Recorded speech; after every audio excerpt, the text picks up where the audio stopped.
Right, good evening and welcome to the Amadeitist spiritual service. Our guest medium this evening is Angela Foster from Cambridgeshire. Welcome to you, Angela. It's lovely to have you here. Thank you, Kevin. Outline of our service this evening will be as follows. We'll have an opening prayer, an address, followed by some music, then a moment's silence for distant healing, followed by some music. Then we'll have a demonstration of mediumship, followed by our notifications and closing prayer. And as usual, the chat will stay open after the service for anyone who wishes to stay.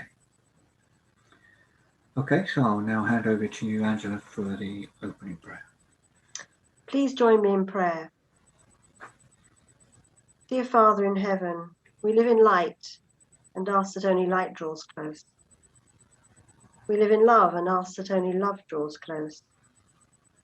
We ask that Spirit confirms and holds fast our intent as we sit in the light and love of God. Our intent in this virtual service is His unspoken desire to connect with the spirit world, our friends and family, for that special communication which brings compassion, connection, communication, and sometimes closure for that which has been said or done. The intent today is that from the heart of the medium, from me, to make that connection strong and pure. The intent in the heart of the congregation is to send the strong desire to make that connection too in love, light, and truth.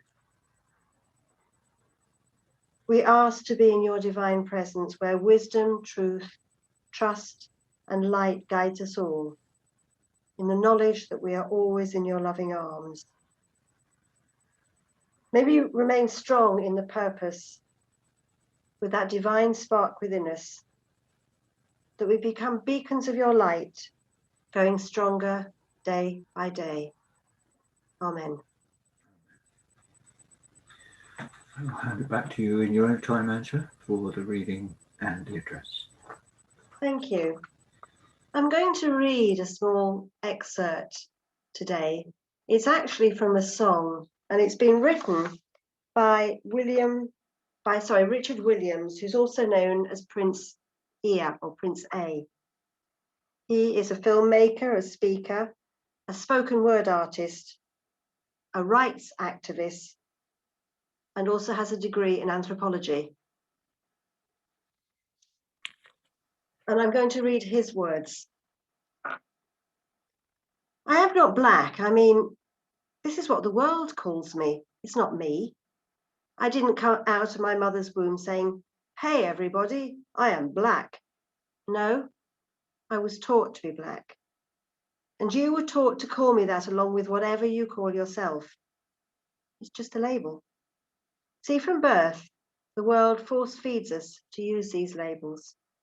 Eventually, we are swallowed. We digest them and accept the labels, never doubting them. But there is one problem. Labels are not you, and they're not me. Labels are just labels. But who we truly are is not skin deep. You see, when I drive my car, no one would ever confuse the car for me. When I drive my body, why do you confuse me for my body? It's my body, get it, not me. Let me break it down. See, your body is just cars, which we operate and drive around.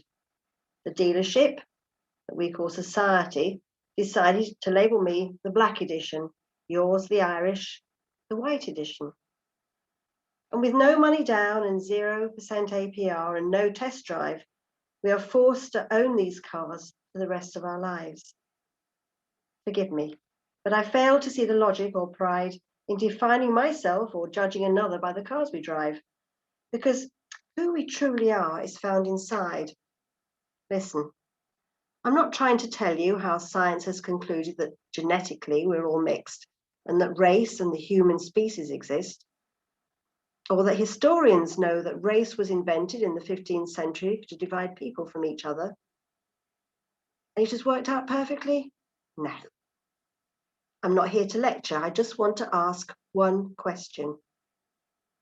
Who would you be if the world never gave you a label, never gave you a box to tick?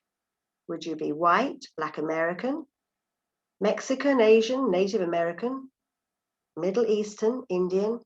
No, we would be one. We would be together, no longer living in the era of calling human beings Black people or white people. These labels that would forever blind us from seeing a person for whom they are, but instead seeing them through the judgmental, prejudicial, artificial fillers of who they think we are. And when you let an artificial label define yourself, then, my friend, you have chosen smallness over greatness and minimized yourself, confirmed and divided from others. It's an undeniable fact that where there is division, there is conflict. And conflict starts wars. Therefore, every war is started over labels. It's always us versus them. So the answer to war, racism, sexism, every other ism is so simple. Every politician has missed. It's the labels. You must rip them off. It is funny how no babies are born racist, that every baby cries when they hear the cries of another, no matter their gender, their culture or colour, proving that deep down we are meant to connect, care for each other. That is our mission. That's not my opinion. That's the truth in a world that has sold us fiction. Please listen. Labels only distort our vision, which is why some will dismiss this and others feel resistance and conflicted. Just remember, so did the caterpillar before it broke its shell and became a magnificent butterfly. Well, these labels are our shell, and we must do the same thing so we can finally spread our wings. Human beings were not meant to be slapped with labels like groceries in a supermarket. We were meant to be free. And only until we can remove them and stop living and thinking so small, we will all be free to see ourselves and each other for who we truly are. Labels. I actually found it very difficult to read this, you know. And the reason I found it difficult to read this was because the first sentence, I am Black. Now I know I'm not Black. I know I'm white. And I can tell you, I have thought long and hard about whether I should change these words so that I could rest more comfortably in the words that I had just said. So I have a version that says, I am not Black, and I have a version that says, I'm not white. But what made me decide at the end of the day was that this was written by somebody who wanted to share how they felt, who wanted to share from their innermost side just the prejudice that they were feeling because of who they were. Now, I wonder how many of you have walked down a high street and only seen people in front of you in terms of what they were wearing, what size they were, whether they had a good hair day, whether their children were screaming or they were smoking cigarettes, whether you understand what they were saying or not, and made judgments. But what would happen if we were to pull away all our senses, every single sense that decides what label you are, that we could stop seeing, so that we couldn't see the outfits that people were wearing, could stop smelling so that we couldn't tell that beggar who'd been living on the street rough, or the whiskey that was passing through past us, stopped hearing so that we couldn't hear the foul language, and perhaps not realizing that that's the only language they knew, and so on and so forth. What would we then say about the people we came across? Well, my feeling is that unfortunately society cannot live without labels. They put us into little boxes and they make it easier to identify us. But here comes the problem. Who would you be if you didn't have a label? I have other questions too. What judgments would you make about other people if you didn't have those labels? If some of our senses weren't functioning so that they couldn't affect our judgments? But you can twist it, you can turn it. You can say then on the other hand, how are people thinking about you when you walk past them? Because they will be doing exactly the same thing. They will be making judgments about you. You ignore the child on the end of your arm. You stuff them with some really fatty sausage roll, as an example. I'd hated mine. I apologize if it's appropriate at times. Whatever the judgment process might be. So when they were doing it to you, how does that make you feel? And if you could hear all those thoughts, my goodness me, I don't think any of us would ever go outside the front door. How does it make you feel when you hear gossip about you that you know blatantly isn't true because of the labels that have been put on you? I call that reverse psychology. We know that we are really complex human beings, that we live by the titles that we either take on board ourselves, the labels, or that others give us. For example, I retired about 18 months ago. I was a podiatrist. Now I've got even a longer label. I'm a retired podiatrist. Oh my goodness. So having dropped a career of 30 years, I now suddenly have a longer title than when I was doing a job 9 to 5, Monday to Friday for 30 years. How can that possibly be? Less is more or more is less? W.C. Fields said, it ain't what others call you, it's what you call yourself that's important. But most of the time, we're pretty hard on ourselves and call us all those rubbish things that other people might also call us. But it's because we are so complex that we have trouble deciding the labels that are appropriate and serve us and those which are not. We're almost like a diamond, you know, a rough diamond that keeps getting a new side of us polished up, and on that side, instead of keeping it bright and pure and fresh, we have another label stuck on it, and that hides who we are. You know, some labels we can't ever lose. Husband, father, son, daughter. But other labels we do have a choice about. And we should consider these very carefully, that if we don't want ourselves to be called by those, then we should pay respect and not call others that either. We know that so much of us is not visible. So much of us isn't visible. We all have this divine spark inside us. That's what we should be looking for. That's what we should be seeing as we walk down the high street. Now, I know that there has to be an individualization. That's reasonable, isn't it? We're all different. And I like to call it the umami effect. Now, the umami effect in Japan, the umami is that special ingredient added to a dish which makes it taste different and special. And very often it's not even an ingredient, because we've tried to bottle it in this country, it doesn't work. But it's something that the chef adds to that ingredient to make it special. Well, God has done that for us. He's made each of us special. That's what should be shining from inside us. And unfortunately, we're reading from the wrong handbook. We're reading from the handbook of labels and contradictions and preconceptions and all those other things, instead of from that one thing, that umami effect that God has given us. You see, I know that I am as much as I am not. So I have this dichotomy. All the things you might be calling me and making decisions about who I am tonight, there is so much more to me. And it may be completely the reverse from what you think. But it's much easier to make assumptions.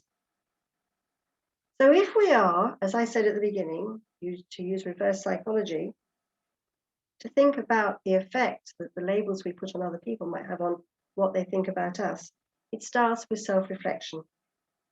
Not necessarily reinventing ourselves. That's very difficult after a lifetime of labels. And some of those, as I say, it does serve to have stuck to us. But with honesty and understanding and compassion, because those are the labels I want assigned to me. I want to be known for my honesty, for my compassion, for my understanding, for my tolerance. not for the labels of criticism, of self-deprivation, of making assumptions about people which aren't real. We know that God has given us one face. We know too that we give ourselves another. Now, just to finish with, we know that there are some labels we can't avoid. Today I heard the really sad news that a very old dear friend of mine has got the label of cancer. That's one label he would gladly walk away from. And one label that we as his friends and his family will gladly not have him labelled with. But that label, whether he fights this or he doesn't, will always be with him. Those are the labels you can't walk away from. But there are so many labels that we can walk away from. We know that some of these labels bring sadness, some joy. But let's have the courage to rise above these labels, to understand those which belong to us and those which have been bestowed upon us. And if we can do that, and as we walk down the high street, we will see people for who they truly are. Try it one day and see how you then feel about the person walking up towards you.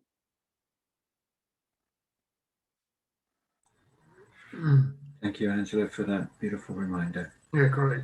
Yeah. Thank you. We'll go to our first piece of music.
Beautiful. I haven't heard that one for a very long time, actually.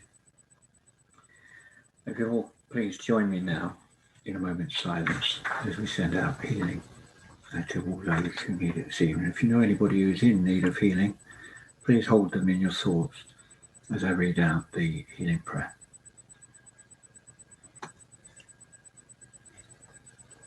Gracious Spirit, of thy goodness, hear our anxious prayer. Take our loved ones who are suffering, neath thy tender care. Loving Father, hear us. Gracious Spirit, may thy presence shed a healing ray, turning all their night of darkness into glorious day. Loving Father, hear us. Gracious Spirit, shouldst thou claim them, be their light and guide. Lead them to the heavenly kingdom, safely by thy side. Loving Father, hear us. Hear us. Amen.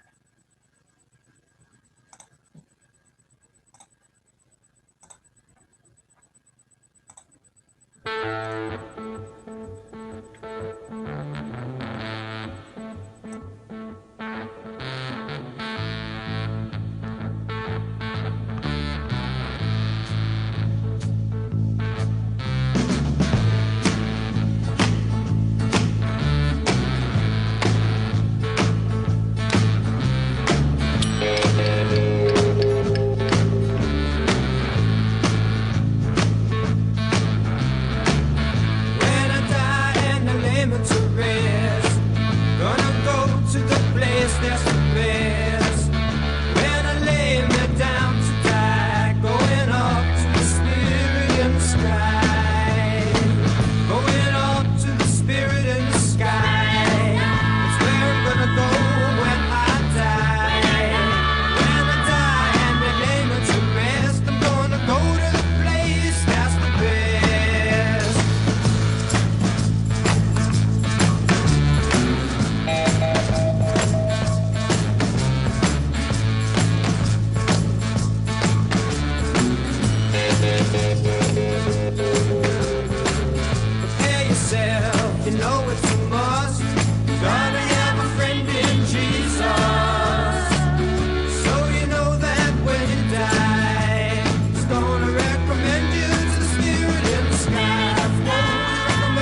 I die and the name is to rest, I'm gonna go to the place that's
Wow, what a contrast.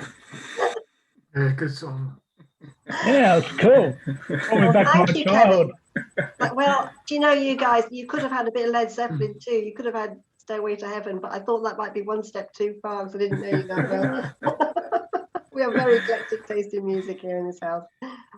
Okay, now I ask you all to send out your love and thoughts to Angela as she links in on our behalf to our loved ones in the spirit. Okay, Over thank to you you, very Angela. much. Thank you, Kevin. Okay, well, for a little while now, and this just shows you how interested this gentleman is in being on time, and a very calming character he is too, is he showed me one of his eyes. Now, why would anybody show me an eye? Well, it was unusual because this eye actually glinted, and it wasn't like a sparkling eye of somebody who just eyes sparkle. My feelings were, as he was showing me this eye, that it was false. It was actually a false eye, a glass eye. And that's why, like most pieces of glass, they would catch the light in a particular way. And what was unusual about this eye was I didn't get the feeling, and he's not showing me, that they actually matched his other eye very well. Now, this is a very specific piece of information. And so that I can link in really quickly, is there anybody who is aware of a gentleman in the spirit world who would have had a false glass eye? Yes. Ah, lovely. Effie, my reading glasses aren't very good. Effie, thank you. So you can take this gentleman with the glass eye. Yes. Excellent. And would I be right in saying that, in fact, they were slightly different colours? Very slightly. Yeah, because he was showing me. Oh, bless him. He's responding really nicely to your to the eye. And for a while, because he was showing me up really close, I couldn't actually tell it was a gentleman or a lady. But now that he's standing back and that he's shown me this remarkable eye, and he was very proud of catching the light with it. So would you have been aware of this sparkle? Well, that's very difficult. I don't remember ever looking specifically for sparkle. Well, he would sort of just catch the light with it, as if to say, Probably "Look just what to I've got." attract your attention. Yes. Yeah, I got that feeling. I've been asking him how this happened, and I do feel that this was due to an injury. Would that be correct? Correct. And I feel that it was an infection that came in the eye after the injury. Don't know about that. I'm not asking you a question, but you are aware of how this injury happened. Is that Yes. correct? He's actually showing me, and I hope this is correct, an animal like a cat scratch. No. Oh, that's really weird. Well, there was an occasion then afterwards where he got caught by a cat, because he's showing me that he pulled back in horror. So if that wasn't the original reason why he lost his eye, I'll go back to him. Let's ask him about this injury. This injury actually shocked him. It had a profound effect on him on losing this eye. Would that be correct? Correct. And when earlier we were talking about how important senses were, he actually for a while closed down after the loss of his eyesight. Well, it affected his life quite dramatically. Yeah.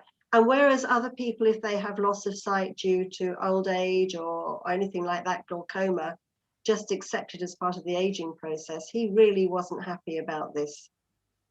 Well, he had the sight of the other eye.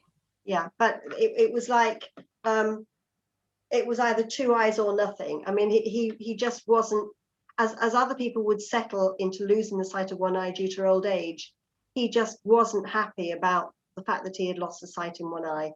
Oh, no. No, he never accepted that. Yeah. I do feel that that people around him struggled with this for a while, because I was almost getting a feeling that there was this, oh, come on. Now, I'm getting the name Guy. Would that be correct? Why would I use the name Guy or something very similar to that? No, it's not familiar to me. No, okay. It's just okay, Guy. Okay, Guy. As he has come in now, he's still got this beam, and he has certainly learnt how to use this glint. Bless him. But I also feel that there was some of problems underneath the eyelid for quite a long while. Would you remember a redness? And Not soreness? particularly, but the surgeons did a remarkable job. It was very difficult to tell that he had an artificial eye. Because he's actually, I'll just take some water. He keeps drawing me back to this eye. So I'm going to ask him to pull back from that for a little while. Sometimes they become absolutely focused on one particular piece of information and it's difficult to pull them away from it. I'm being shown a very white beard. Would you have known that about him? No, he did not have a beard. Because he's showing me a very, very white face, as if almost as if it's devoid of color. So it made me feel as if there was a beard or a moustache that was white. That maybe someone else alongside him. No. I am seeing him wearing a mask of some sort at some stage, like a mask. He would have worn a breathing mask at one stage, yes. That's what I'm seeing, because it's white, and It wasn't white, but it was a breathing mask. Breathing mask. He's just showing me as something. Sometimes I'm not trying to put words in, but sometimes they do it to make it evident to me. But it's just very obvious. It was very, very there.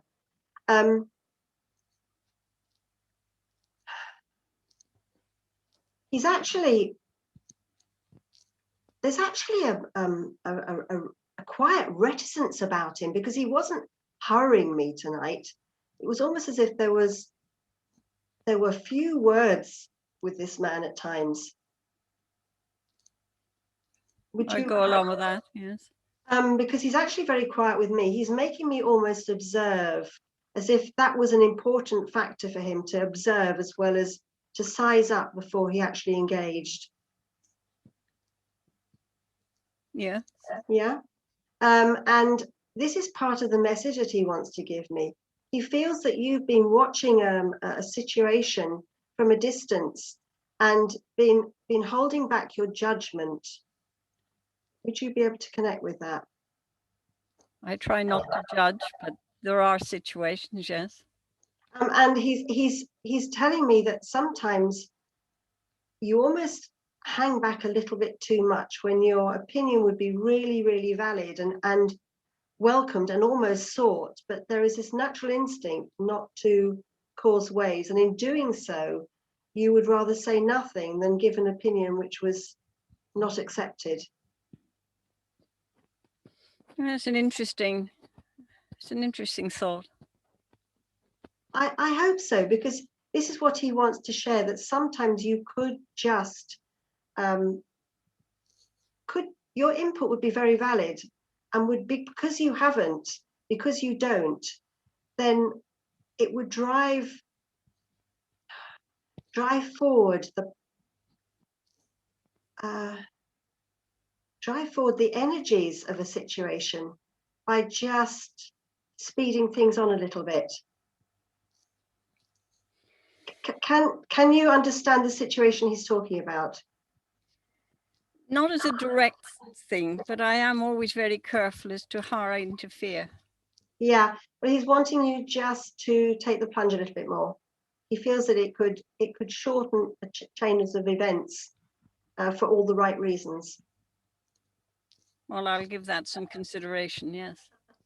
It's difficult to be someone who you don't feel you are. It's very difficult, but sometimes the guidance from the spirit world is just to get in there and just give those wise words a little earlier in the And they're more likely to try and restrain me than once you open forth. Well, he's saying trust your instincts, but just sometimes just let it go. Okay. Okay. Yes. Thank you very much. Did he tell you who he was? Let me see. Would this be your husband? No. No. I feel a very warm connection. Father. Very loving, warm connection. Yeah. Father. That's what, yeah. So there was one of deep concern, and yeah, it was definitely someone very close to you. Oh, thank you for coming through. I do appreciate that. Yes. Okay, that's okay. Right, let's see who we've got now. I've got a completely different individual here. Bless him. A bit of a Jack the Lad who liked driving fast cars. And I do feel this might have been the ruin for him. But, you know, he didn't just like driving the fast cars. He was actually very good at looking underneath the bonnet. And he had a love for the speed and the intricacies of a well-maintained engine. But he would often fiddle a little bit, and he would try and, terminology, but he would often try and upmarket, you know, like people used to put loud exhausts on cars. He would like to tweak the engine just to give it that little bit of oomph. And he was well known among, and I don't feel he got to a terribly old age, unfortunately. But I do feel that there was a lot about him that was very knowledgeable, but a risk taker. Would anyone understand this gentleman? Possibly. Charlotte, lovely. Thank you very much. I don't feel this. What can you take? What can you take? The cars, the speed, the age. Okay. And the fact that he actually was quite knowledgeable about what was going on underneath the engine. Yeah, definitely. And that very often this, if there was something going on that was important in the racing world, he had been known to take time off work. Possibly, yeah.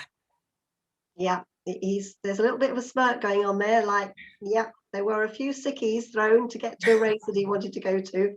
And he was a bit naughty. Yeah, would you identify with that? Yeah.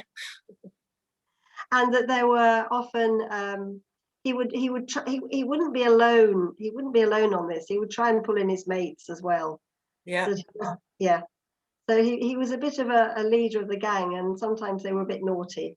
But the fun of it was that he was good. He was good company, really, really good company, and that people didn't mind him leading the pack, if I can say, in order to they know would have had a really good day out. And I'm also getting the feeling that he knew people too, so he would manage to get behind in the no-go areas by knowing the right people. Yeah, definitely. So in fact, you know, if you did have to tag on to him, it was never a bad thing. It was always, oh, we're gonna have a good day out. But he would always pay his way. He wasn't mean.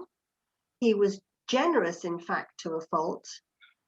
And sometimes there were people who would tag along who were just there for what he knew and what he could provide. But he was almost an innocent in that respect, so that he wouldn't always be guided by the best.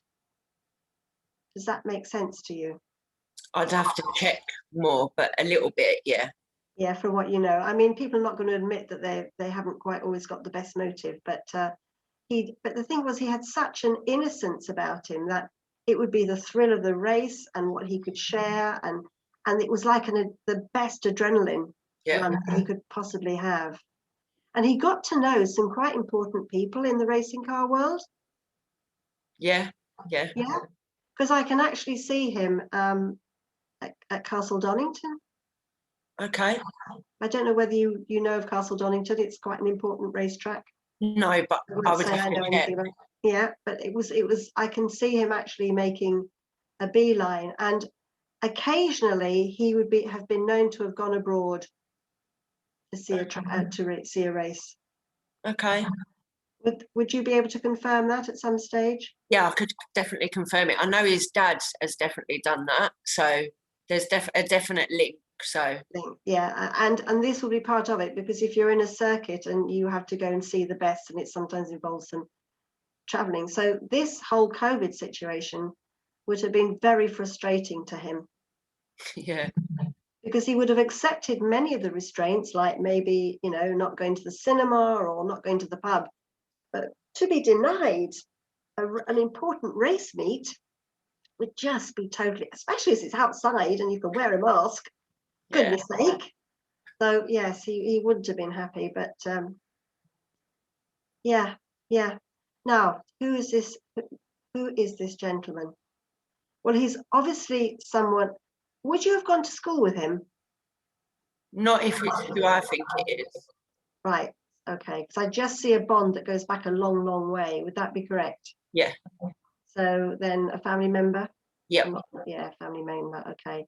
But there was a connection that not terribly close, but like a cousin or something like Yeah. that. Yeah. So there was a network that was very, very strong. And when he did pass, there was almost an understanding that if he had to go, that this was the way he had to go. Yeah. So it was almost like the final chapter of a book. You didn't know what was going to come in between, but you all knew what the final page would say. Yeah. And he'd like to say he'd calmed down, but he ain't. He'd like to say that he's learned wisdom and all that sort of nonsense, but no, they have racing up there apparently, and he's thoroughly enjoying it. He can fly now, you know. He's telling me, I can fly. Ooh, don't need a race car. I can do it without the race car. What a thought, eh? What a thought. I'm sure we'd all like to take part in that. He's raising a glass to you. Now, it's not wine. It's actually something like cider or lager. Would you Okay. understand? Does that make sense to you? Yeah. And why, you would know why there seems to be mint or something on the top of it, like a sprig of mint. No? That's strange. I can just see this mint floating in the top. Keep that memory because it will mean something to you. It's an unusual combination to have lager with a sprig of mint at the top, but he's obviously reminding you of a situation to make you laugh, because that's what he would have done. He hated anybody being down, and he would always like to have the last word. He never made fun of people, but he would draw the fun on himself if necessary. Yeah. Now, what he wants to come through today is just to remind you of those good times, that he knew deep down that what the outcome would be, but he wouldn't have had it any other way. And because people around him completely understood that this was the way he wanted to live his life, then he is honored to have lived amongst friends and family who so respected that he needed to be who he had to be. And that's the greatest gift he says he can give to any of you, to know that you understood him and let him be who, and how many of us get the opportunity to be truly who we want to be. Yeah. And I do feel that his friends still have very fond memories of him and refer to times. Yeah, it's still quite recent. Yeah. And that there is a girlfriend or someone like that who has taken it harder than most. Would that be correct? Yeah. Yeah. Yeah, bless her. He knows that she will move on. He knows it. But as long as he can always have a little place in her heart, that's all he asks for. Okay. Okay. So Yep. thank you. That was Thank you. to Thank bring you. you through. Okay. Have I got time for one or two more, Kevin? You certainly have. Good. Okay, let's see who we have got. Well, I've got a lady with me that tends to go like this, doesn't it? Alternate. They all like to have to come in. They've been queuing up. Who normally you would say that they were tied to the hip to their partner, but no, she was tied to the kitchen sink, and she felt that this was her role.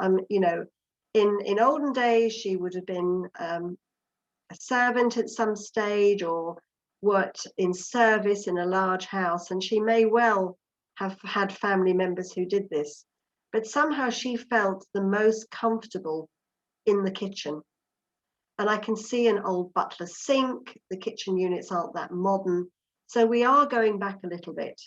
I can see that she knew how to cook on a range, so none of these modern gadgets, and that her hands are very red from being in hot water, and she's wearing an overall, and she's just looking so pleased with herself, as even to an event like this she would have come with the cakes and the sponges, and she would have fed you all and loved every single minute of it. She would have been absolutely delighted that she could have had the skill to have fed you all, and all she wanted was that. The interesting thing about this lady is that because of her attitude to her kitchen, she wouldn't have accepted any help. So she was fiercely independent, fiercely liked to see a job from start to finish. She would have made lists and lists about what she needed to buy, and the local shopkeepers would have known her well because she liked quality goods. No supermarket lady here. So would any of you recognize this home cook who loved catering? Oh, Jeff, is there anybody else apart from Jeff? You can see Jeff's hand. Yeah, maybe. Possibly, I think it was Lorraine. Right.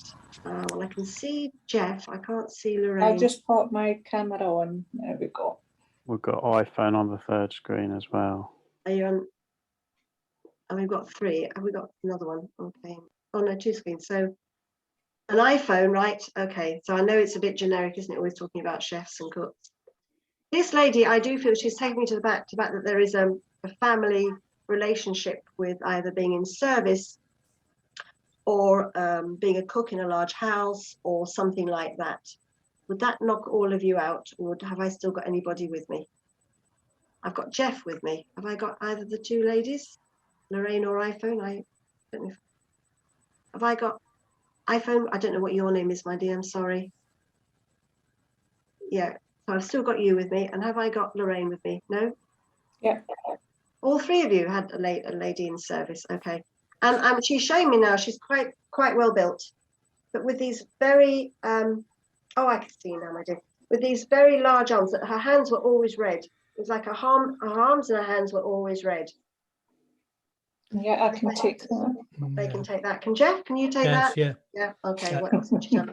She wasn't very well educated. It was a sort of, I remember a description when I was working many years ago that was called sitting next to Nelly, and basically you learn the craft from the people who have the knowledge around you. So there wouldn't have been a formal training for her, but occasionally would that be correct? Yeah. Mhm. Yeah. Lorraine, what's your name, iPhone? I don't. Me, Yeah. So what's your name? Scylla Gennaro. Scylla. Okay, Scylla. Lorraine and. Can you see me, darling? Have I? Yeah, I can see you now. I can. It's not nice. You've got down as iPhone, so it's much nicer to have you as a name. That's all. Sorry. I do believe that she would have had. She's telling me that she was a grandmother. Would that be correct for all of you? Yeah. Yes. And for Jeff, lovely. Yeah. Yes. Yeah. Okay.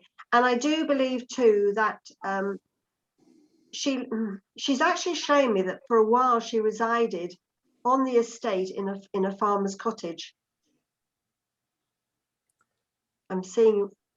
No. No. It's a bit complicated. I'm just going back to her childhood and what I know about her childhood, and it was very rural. Okay, it was rural. Okay, Scylla, would that be correct with you? She would have lived on site. She didn't live in the hotel. No, it wasn't a hotel. It's definitely not a hotel. It's definitely in service. So Yeah. would that be right for you, Jeff? Yes. And Lorraine, would that still be right for you? It was a farm I've got in mind for my gran, if that's Right, what you're hang on. thinking. I'm going to go back to this lovely lady, and she can start telling me some stuff herself, and rather than me sort of doing it by mere elimination. She'll be very pleased to hear you, actually. Definitely a grandmother, and I can see her with the daughter, so it would be your maternal grandmother. Yes. Yes, Lorraine? And there's a little story about how she lost her wedding ring in one of the puddings. I don't know that. I don't know that. You don't know that? Perhaps she's not admitting to it. All right, let's see what other story she's got. I've got her wedding ring. You've got her wedding. Oh, it was found then. That was good. And it's just a plain band. But it would have, one time, it would have had something written inside it. There was a date. There was something inside it. Lorraine, do you know that about your grandmother's wedding ring? I don't know. The only thing that would separate me is it's her birthday this week, if that's of any help. Trying to think of anything relevant. Do you know, I'm trying to now see where the energy draws. This lady was quite a distant sort of lady. She wouldn't have been the gushy sort at all, would she? No. No, I think I do feel as if I'm with Jeff. So if the other two ladies can just hang in there, I do feel as if I'm with Jeff, because she actually understood. She had a thing about quality. Yes, it had to be right. It had to be come right. through to my mother. It came through to my mother. You know, it had to be right. And I can see her that there is a cookbook or a book that's got her writings in. I've got my mother's old cookbooks that she got from her, and there's notes in it. I'm not sure whose notes they are. No, well, she did start the process off. So have a look more closely. You might see two handwritings going on in there. Okay. And she did have her own particular recipes for particular things. Yes, she passed it. Yes, she did. Yeah. Now, again, very often they will absolutely give us lots of information about one thing. And I've certainly been finding that recently. Let's see if she can give us some more information. Would you know if sometimes, though, she was known in this house to actually break a few rules? Yes. Yes. Because I can actually see her going into the drawing room to actually tinker on the piano, which would have been totally not allowed. Okay, I don't know that. I don't know. I don't know about that, but she would have. But she did break a few rules. Yeah. And the thing is that she would make a little bit of a fuss if suddenly an extra 12 people were thrown on her, but really she didn't mind. So she'd make the big, oh, for goodness sake, how am I expected to do this, and how it didn't actually happen, did it? She would manage it beautifully. Don't know about that, because that's when before she was married, and I wasn't even a twinkle in anyone's eye at that stage. Well, obviously enough. That's all I can say. Enough of a twinkle. The reason she's come through today, and it's always difficult when we go back 2 or 3 generations, is because she recognizes that you at the moment have an inkling of an idea about something that you really are thinking that you'd like to develop into something more serious. Would that be correct? I am working on some things at the moment, yes. Yeah. And she says, don't get stuck in the planning. All right. It's very easy to get so stuck in the planning that we actually then forget the task in hand. We're so enjoying the journey that we forget what the destination has got to be. I know exactly what she's on about. Yeah, I know exactly what she's talking about. So this is a gentle, if I may say, kick up the backside. Okay, yeah. And she would have been known not to have spared the rod if she thought it was appropriate. No, that was well known. She had a way with her. So regard this as a little, kick up the bum, and she is laughing at me for using words that she would not have used. But she says, whatever words you need to use, if it gets the result, then that's what's important. Yeah. And what she wants to hand to you, and it's not usual for a gentleman to be handed anything, but she has picked a piece of broom, now the plant broom from the garden with the yellow flowers. All right, okay. And she wants you to think about it, because there is a strength in broom, but although there's a tiny flower, the tiny flower comes from a very, very strong plant. There's quite a lot of broom near where I live. Well, there you are then. There you are. Just up on the hill. Well, go and pick a piece, put it in some water and look at it, and sort of just imagine what story she could take and give you, and what advice she could give you from that strong broom with that delicate flower. Okay. And that's how your idea will start off, a very delicate flower. Because of the strong broom, it would develop into something beautiful. Okay, I'll do that once the snowstorm stops. Oh, snow! No, we haven't got that. I'll let you wait till the snowstorm. So that's only fair.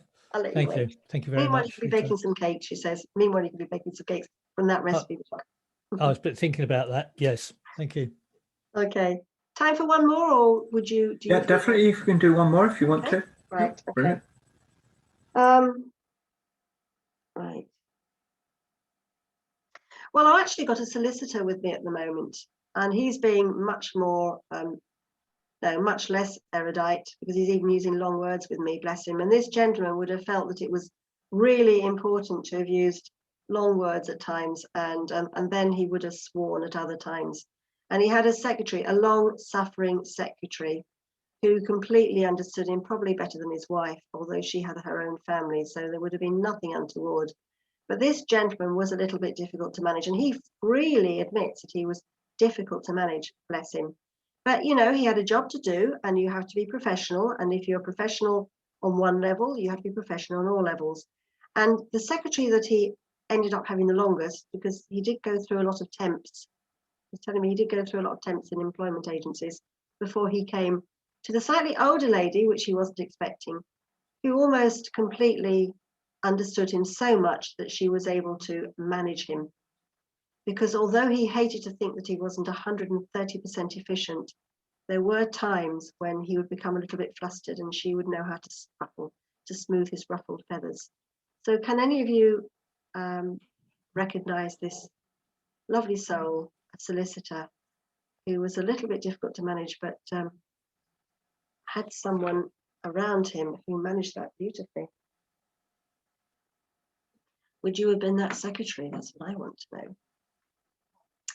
you got anybody coming through at the moment?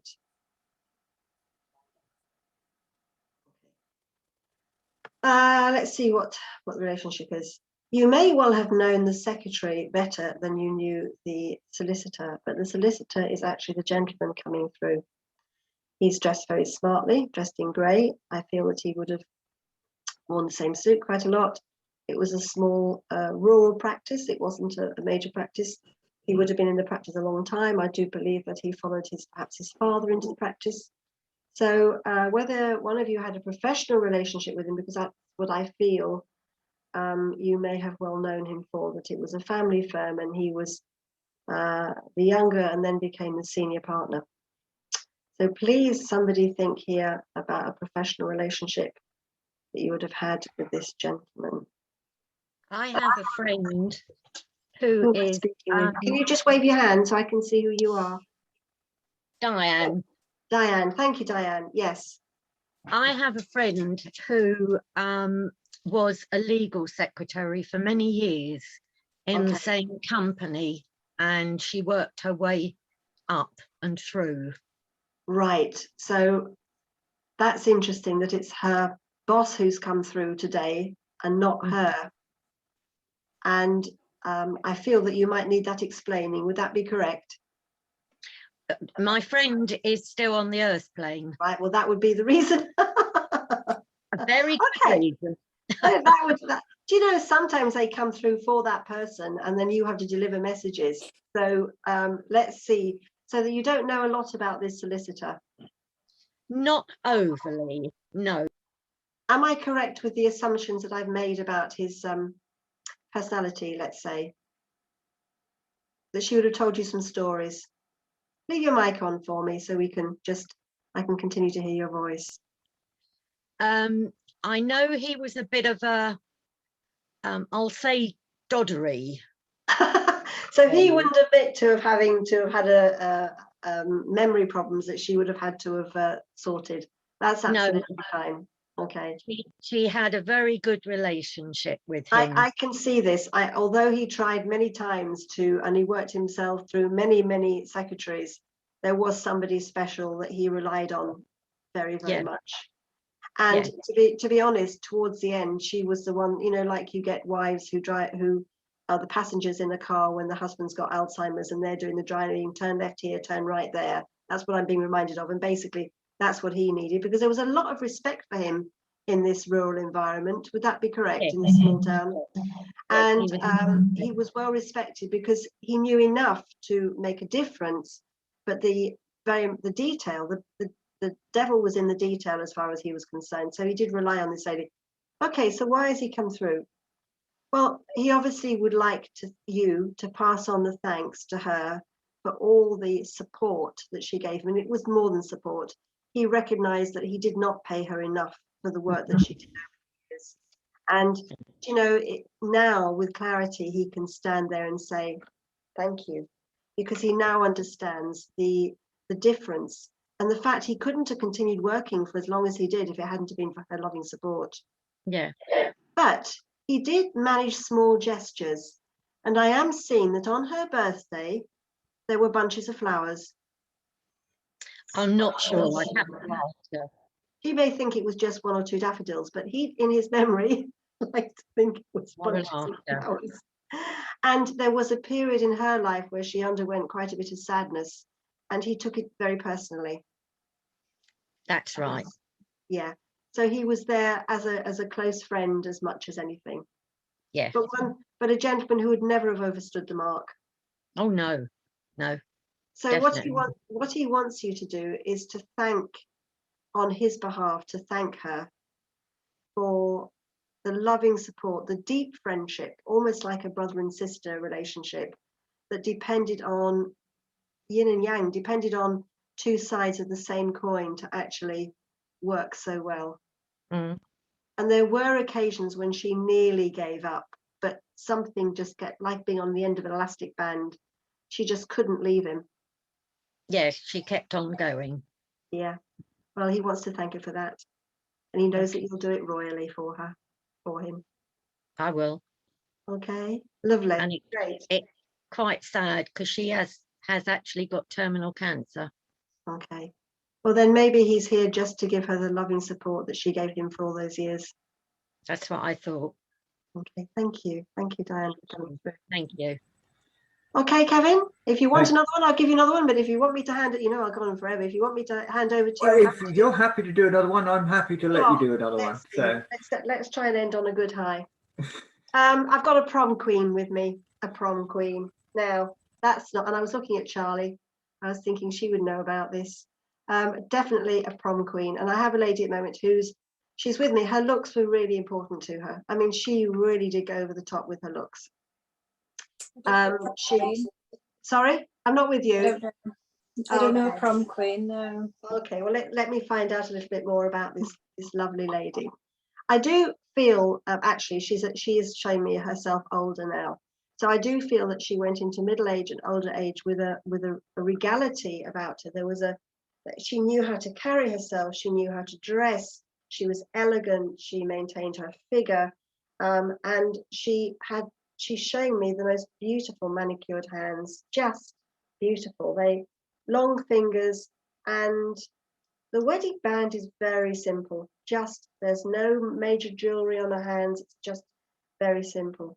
So now that she's showing me herself a little bit older and not just in her youth, would any of you recognize this very attractive woman that maintained her looks and her figure and knew how to look after herself well into old age?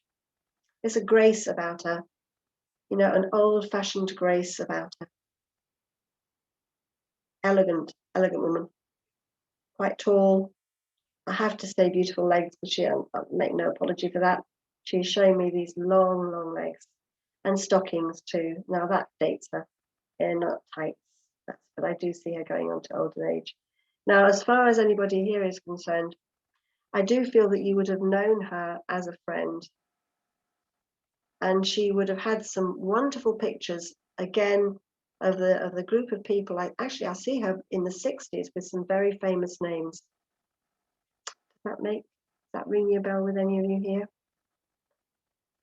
You would have known about this past, this elegant past of hers, and of this, walking the catwalk. And I do feel that later on that she's showing me her hands, that she would have been using her hands as a model for her hands, but also for clothes. It was all very respectable. There was nothing but she would have come from this area.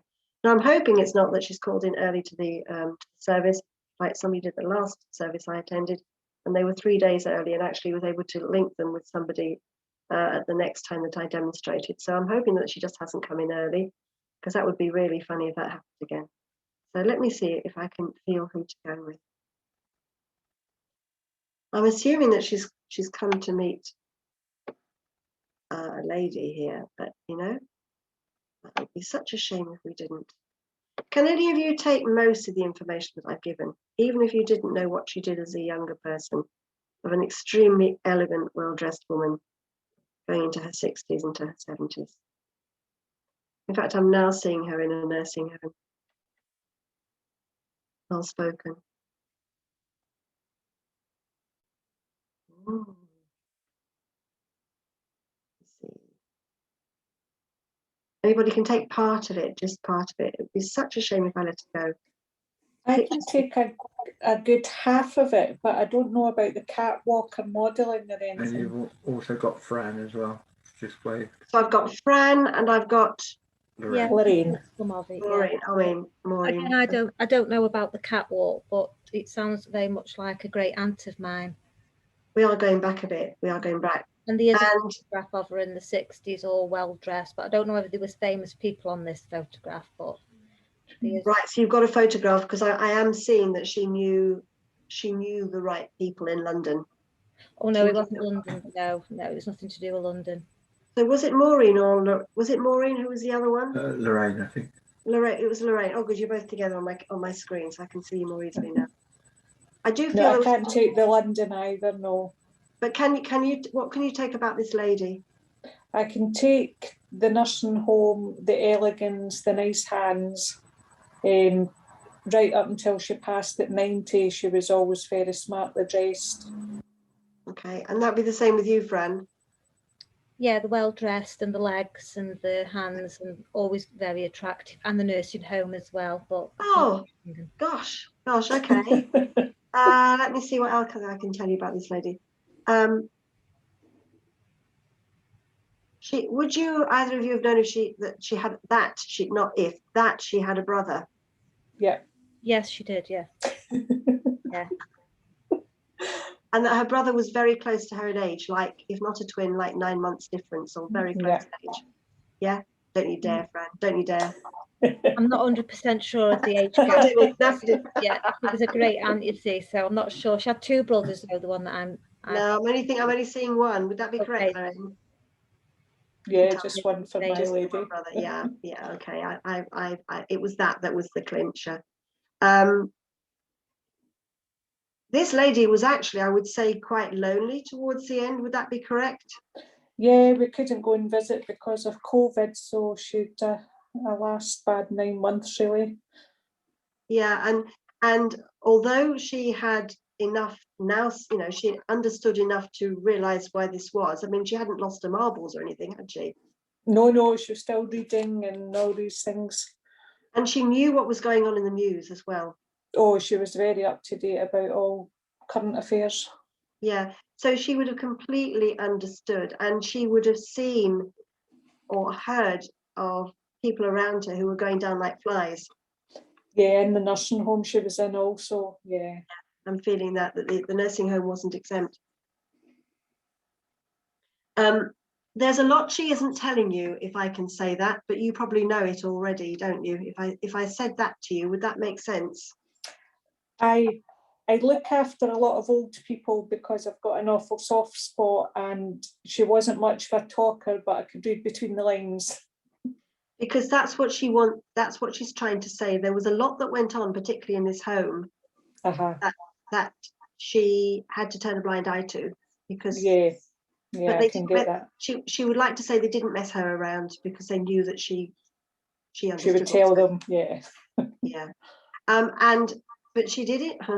She showed me she did enjoy her little tipple. Well, just a little one though.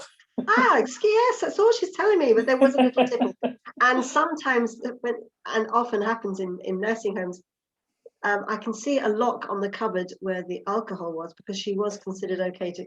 But sometimes she would find the lock unlocked, and it would make her really mad. Yeah, quite right. yeah. Isn't it funny the things that get us irate? Like, my supply of sherry has gone down. She just wants to thank you for your understanding. And she wants to say that she knew what was going on, and that although there was deep sadness in her heart, she knew that there wasn't a choice. And it was almost the wartime spirit.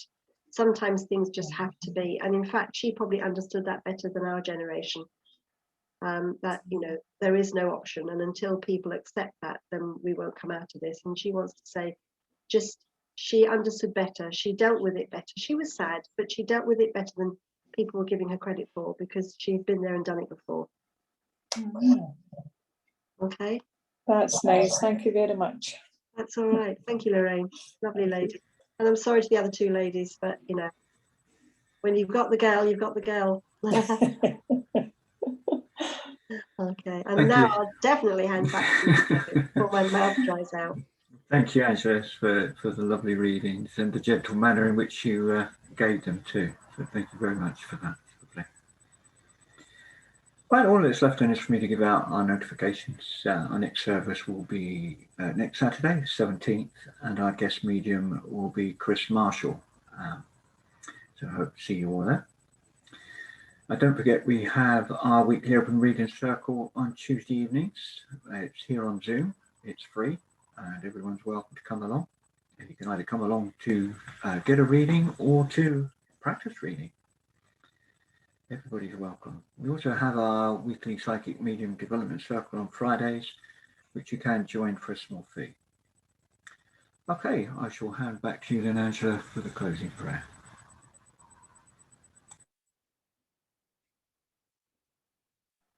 Oh, isn't it better when you've got your mic on? Always works better. Please join me in prayer. Let us take the beautiful energy that we have managed with such love and attention to build around us tonight and share it. We have shared the communication. For those who receive messages, may they receive comfort. And for all listening to the music and the words, have a greater understanding of who we really are, forever changed, enriched, and always curious to understand our life's purpose. As we go back into the world given to us at our birth, may we always remember the 5 senses which have been given to us for a glorious purpose. Turn our ears to hear his wisdom. Turn our eyes to view the Godhead. Turn our feelings to sense the Great Spirit. Turn our voices to shout his glory. Turn our touch to feel his guidance. Turn our taste to feed on his goodness. May the blessings of God be abundant upon you and your families, and may you be kept safe in his arms until we meet again. Amen. Amen.